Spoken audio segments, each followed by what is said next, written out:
A registered agent is an individual or entity designated by a company to receive process notices, government correspondence, and compliance-related documents on behalf of the company. This episode addresses issues regarding a registered agent for your venture. Our Favorite Tools for Entrepreneurs podcast addresses tools and concepts that are useful for the launch and growth of entrepreneurial ventures. Your two hosts will be Professor Gary Palin and serial entrepreneur Ryan Budden. All aspects of this episode should not be considered as legal advice. The information in this episode is merely our opinions and not legal advice. Hello, Ryan. How are you doing today? I'm doing very well. What about you? Having a great day so far. Fantastic. Right. Today, I wanted to speak about a concept that many nascent entrepreneurs have never heard of. It's the concept of a registered agent. Yeah, can be a lifesaver. A registered agent is an individual or an entity that is designated by your company. What they do is they receive service of process notice, government correspondence, any compliance documents on your behalf. Very often, you may get correspondence from the state, for example. There has to be someone there to receive them. A registered agent has to have a physical location. When you apply for an LLC or a corporate entity, you have to state who is your registered agent. So if the state is going to send you a notice, you can't use a PO box because there's no one there to receive the notification. I don't like to use my home address. Personally, I use a registered agent who has a physical address to receive any legal documents. Right.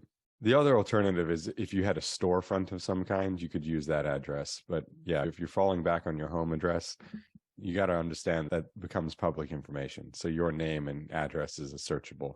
And with many businesses that are operating virtual, that storefront is becoming less and less.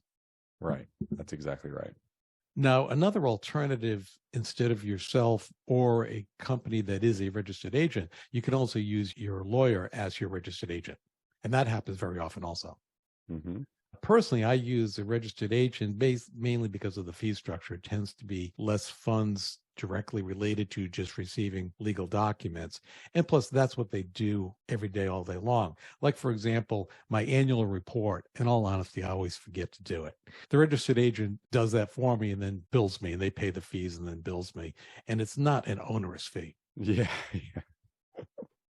Yeah, I can't tell you how many times I myself, I've been doing this for a long time, have forgotten that end of January 31st is when your renewals are done for the state and the federal government because you're focused on when your taxes are due.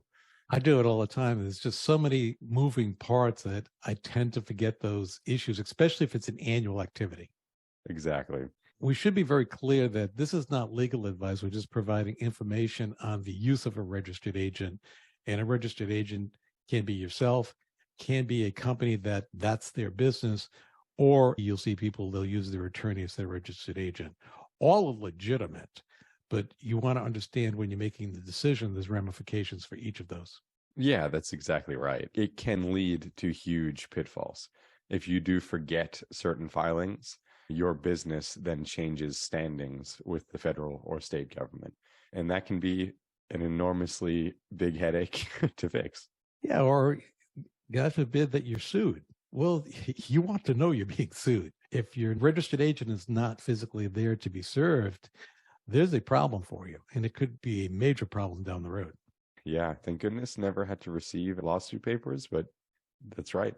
That's something that someone should be considering, especially when they're looking at, like, say, an LLC or a corporation, and they get to that section on the form, assuming they're doing it themselves, who is the registered agent.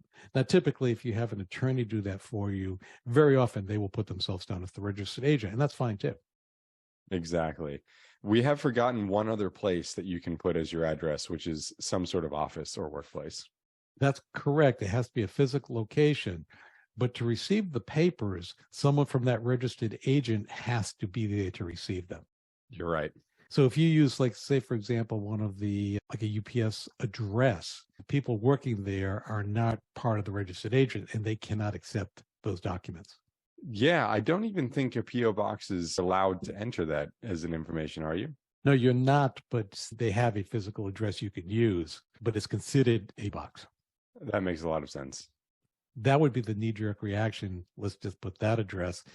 and no one will notice until there's a problem. Yeah, yeah. Until it's a big problem for you, not them. Yes, exactly. That's why I would look at one of the three options that we presented, but it's an important decision to make. Again, I would speak with my attorney about it. Absolutely. As we've just recorded a podcast on attorneys, it's another great decision that an attorney can help you. Definitely. It's a question that you typically would not think of asking. Well, any other issues with registered agent? Because it's a very brief concept to discuss, but I wanted to make sure everyone was aware of the concept that it existed. Just to know what it is and help it inform you make decisions, especially as a startup, your legal structure is going to be one of the first things that you focus on. So making sure that you understand what options are available to you. Yes. So don't take this decision lightly and think it through. Perfect. That sounds good. You have a great day, Ryan. You as well. Thanks. Bye.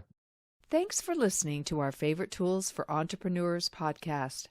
As always, you can head over to ProfSpirit.com to check out more resources and courses designed for you, the entrepreneur.